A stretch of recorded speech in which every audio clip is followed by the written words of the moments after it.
Pemirsa, hey, selamat malam. Kembali lagi di Carlota Podcast bersama saya host kalian malam hari ini, Novita. Dan sebelum kita masuk ke dalam percakapan kita pada malam hari ini, I don't know why, but saya merasa bahwa kita melalui hari-hari di tahun 2024 ini dengan sangat cepat. Like saya pikir kemarin itu baru hari Senin, and ini sudah Senin lagi. Tidak sangka-sangka sudah Desember dan sudah mau tahun 2025.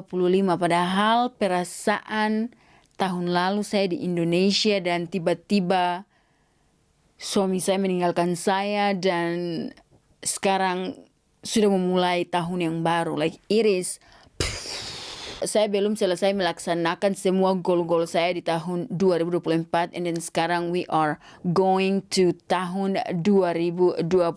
How crazy.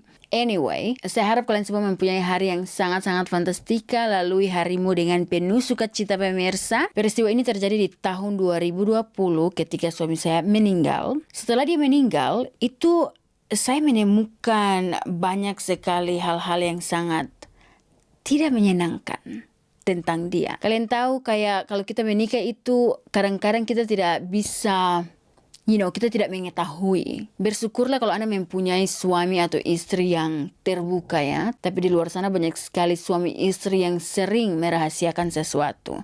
Nah, hal inilah yang terjadi kepada saya karena semua ini nanti saya ketahui ketika suami saya sudah meninggal. Ketika saya menemukan hal-hal yang tidak saya harapkan dari kematian suami saya ini, saya merasa hancur dan saya mau untuk menyendiri. Suami saya meninggal pada bulan Agustus tahun 2020 dan setelah dia meninggal, saya menjual kondo kita dan pada waktu itu bulan Juni 2021. Nah, ketika suami saya masih hidup, dia ini orangnya sangat suka sekali merenovasi rumah. Jadi dia yang renovasi kondo kita dari dapur, kamar mandi, lantai, kamar, pintu, pokoknya semua. Nah, untuk merenovasi kondo kita ini memakan waktu selama 3 tahun.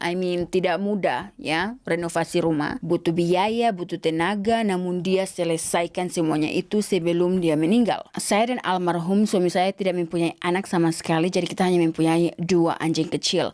Nah, waktu itu setelah dia meninggal, saya mempersiapkan segala sesuatu untuk dijual termasuk rumah. Now, agen dari rumah saya itu mereka telepon bahwa mereka akan datang dengan orang yang mau membeli rumah saya ini untuk mengecek rumah. Jadi kebanyakan di Amerika itu kalau Anda mau membeli rumah seseorang itu Anda ke sana dan mengeceknya, melihat segala sesuatu di rumah tersebut bersama agent yang in charge, agent yang Anda percayai. Jadi waktu itu saya masih merasa sedih, saya masih merasa terpukul dengan kepergian suami saya.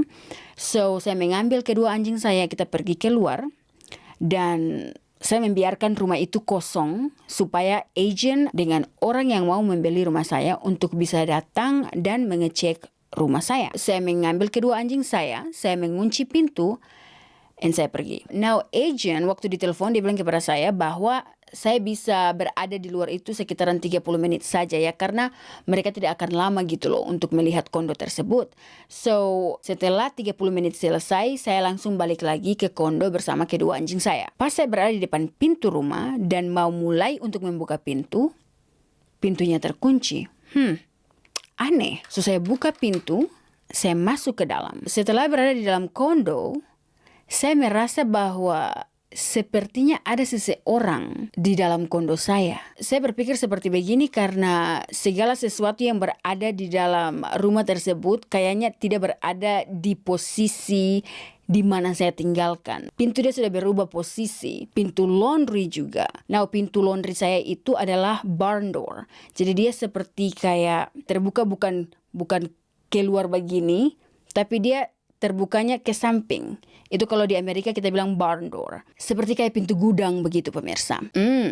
Anda pasti berpikir, ya iyalah, tadi kan ada orang yang datang ngecek rumah. Ya otomatis pintu pasti berubah arah. Mungkin mereka buka pintunya dan lupa ditutup. Mungkin mereka geser sedikit pintunya. Of course pasti akan terpindah sedikit. Pemirsa, Dengar baik-baik pemirsa, dengar baik-baik. Saya di SMS oleh agent saya. Saya di SMS dan dia bilang begini kepada saya, kenapa Anda tidak menaruh kunci rumah di depan pintu?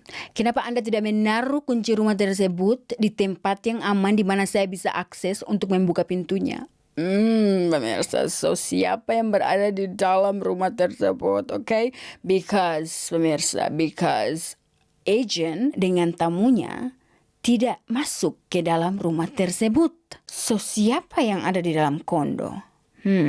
Saya pikir pada waktu itu karena saya baru kehilangan suami saya memulai segala proses untuk menjual rumah dan overwhelmed dan sedih. Seharusnya saya menaruh kunci tersebut di dalam box yang biasanya saya taruh di depan rumah. But for some reason, apparently, saya tidak menaruh kunci di dalam box tersebut. Jujur saja pada saat itu keadaan saya itu memang sangat terpuruk sekali, sangat buruk setelah suami saya meninggal. Apalagi setelah saya mengetahui rahasia apa yang dia simpan selama ini. Dan untuk memikirkan semuanya itu dalam satu kali kayak membuat otak saya ini mau meledak.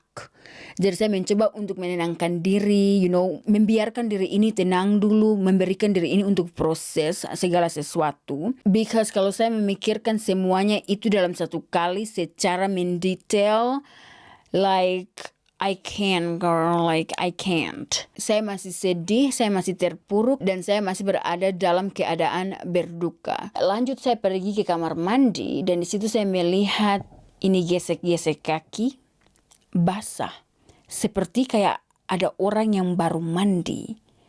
Now, saya bingung, tidak ada orang yang tinggal di kondo tersebut kecuali saya dengan kedua anjing saya. Dari mana datangnya kebasahan ini? Karena ketika saya tinggalkan kamar mandi tersebut, keset kaki itu dia tidak basah sama sekali.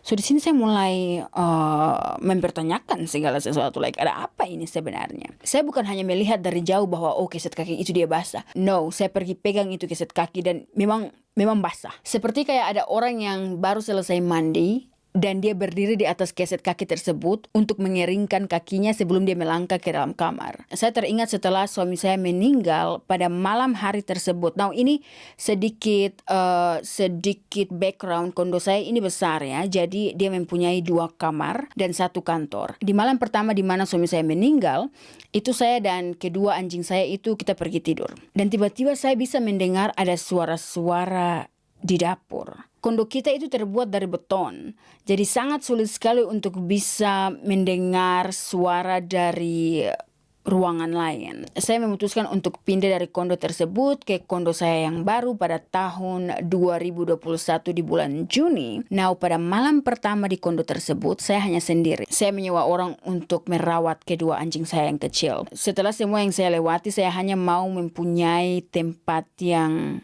aman dan untuk bisa saya menenangkan diri. So pada malam itu di kondo yang baru, saya sedang berbaring di tempat tidur. Now, tidak tertidur ya, cuma kayak berbaring miring begitu di tepi. Dan saya merasa bahwa ada seseorang yang lewat di samping saya. Seriously, rambut saya itu kayak benar-benar bergerak, kayak ada sedikit angin begitu. And di dalam itu tidak ada kipas angin, tidak dinyalakan AC, and rambut saya moves. Tiba-tiba dia membuat saya takut.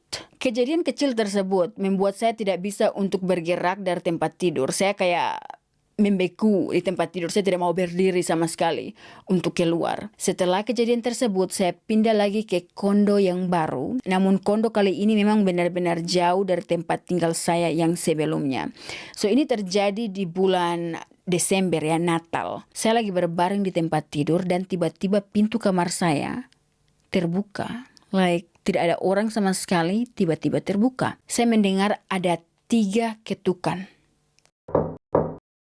3 ketukan di pintu yang baru saja terbuka tadi. Tidak ada orang sama sekali di depan saya. Nah, kejadian ini terjadi 2 kali dan sama persis. MG dia membuat saya sangat takut banget. Nah, saya orangnya belum pernah berpikir mengenai dunia-dunia roh atau setan-setan. Saya tidak yakin bahwa mereka itu ada, but hal-hal aneh yang terjadi kepada saya ini membuat saya mempertanyakan, Dan pada saat itu di hari Natal, saya langsung membuat pernyataan keras-keras. Kalau di Indonesia itu kita kayak teriakin setannya ya. Karena kan kalau di Indonesia itu kalau ada setan-setan yang orang-orang tua kita dengar, itu kebanyakan mereka diteriakin kayak, pergi engkau dari sini. Mereka bisa teriakin atau bicara dengan baik kepada setan tersebut. Jadi kalau Anda janjikan sesuatu kepada setan tersebut, oh jangan ganggu kita hari ini, besok Anda datang ambil berasmu. Dan ketika mereka datang ambil beras, Anda mengetahui bahwa oh ternyata engkaulah setannya ya. Itu kita di Maluku pemirsa. But pada saat ini yang terjadi di dalam kehidupan saya itu, saya memang berbicara dengan keras dan menyuruh siapapun roh tersebut yang ada di dalam rumah saya, itu tinggalkan saya sendiri. Sejauh ini kehidupan saya sudah agak baikan, sudah 4 tahun berakhir dan saya masih tidak percaya bahwa suami saya sudah pergi meninggalkan saya ya. It makes me sad, membuat saya sedih, tapi semuanya sudah takdir. Ya, itulah dia cerita dari seseorang yang saya tidak tahu namanya siapa. Seperti yang Anda sudah dengar, saya juga merasa bahwa saya pengen tahu apa yang dia ketahui, rahasia apa yang istrinya ini temukan ya. Kita manusia mempunyai banyak sekali rahasia yang saya pikir bahwa roh dari suaminya ini mungkin mau minta maaf kali ya sama dia, bahwa dia tidak mengatakan atau dia tidak mengakui apa yang dia lakukan di waktu dia masih hidup tersebut kepada istrinya. Dari cerita yang kita dengar, istrinya merasa sangat terpukul dan tidak bisa berkata-kata apapun mengenai apa yang dia dapatkan, rahasia yang dia temukan pemirsa. Saya penasaran kira-kira apa yang dia dapatkan? Let me know pemirsa. Kalau menurut kalian kira-kira apa yang dia dapatkan sampai sangat terpukul seperti begitu. I hope dia memberikan hint di ceritanya, but tidak sama sekali. Kayak tidak ada singgungan sama sekali. Anyway, itu saja pemirsa untuk cerita kita hari ini. Saya harap kalian semua mempunyai hari yang sangat fantastika. Dan kita ketemu lagi di cerita saya yang selanjutnya. And bye-bye.